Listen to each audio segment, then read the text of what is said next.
Ayan po. Ano nakikita nyo po ba sa display?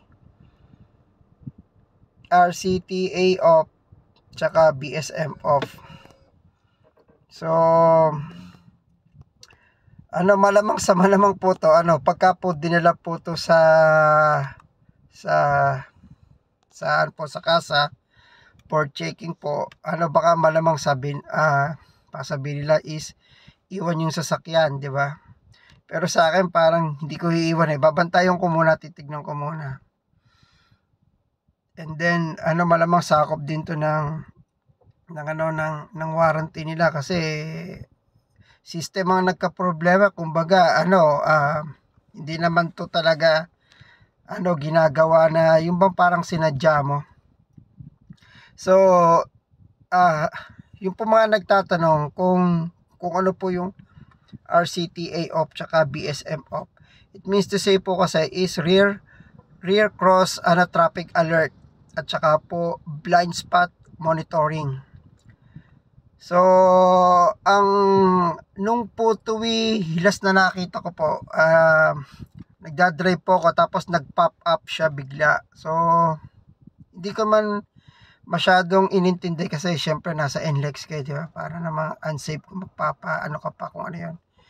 Pero isip ko na po, hindi siya masyadong sabihin natin na sa yung function po ng sasakyan. Means lang naman po pagka po ikaw aatras, 'di ba?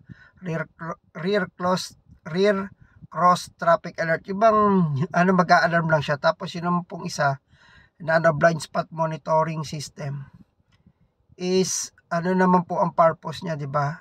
Para lang po sa kung meron mag-overtake sa inyo o yung gigilid ka, meron po mag-a-alarm sa inyo. May kumbaga parang may watchdog, di ba?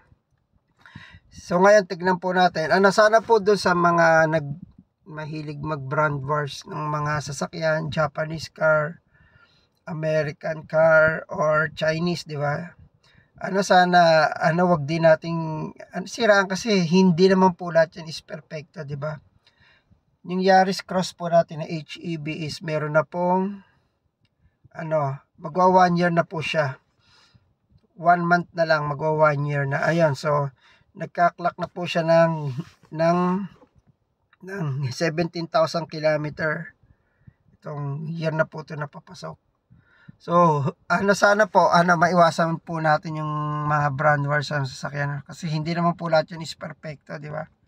Meron din pong lilitaw na fault yan. Pero, ang tingin ko sana, ma-diagnose naman nila na baka buhayin lang nila, di ba? Kasi naka-off yung nagpapulse naka-off. So, baka kailangan nung kanilang yung pina-plug na sa bitaw po din scanner. Baka po lang nila, buhayin lang nila. Pero yung babayaran, di ko alam kasi ang para sa akin sakop to ng warranty, dapat alang bayad to, di ba? Pero tignan din po natin sa kanila kung magsisingil sila ng diagnostic fee. Usually merong ibang mga nagsasabi may bayad pero sana tignan lang po din po natin, bibigyan ko po kayo ng feedback. At saka ang na-encounter ko po dito, po to bigla po siyang minsan yung front camera hindi gumagana, pero po ngayon tignan natin kanyang camera. Meron naman po gumagana. Minsan po kasi to nagko-color blue. Yan, nagko-color blue po yan. At yung last po na nangyari dati, nawala talaga lahat. Pero may ginawa po ako sa setting. Meron po akong dinisable and then binuhay ko po uli, enable, then nag-okay naman po siya. Medyo hindi po kasi pero gumagana po ngayon yan. Gumagana na po ngayon yan. Hindi po tulad ng nakaraan na wala talaga. Pero ngayon okay naman na siya. Ayan. Ay, tignan natin ang una na. Tapos tignan natin.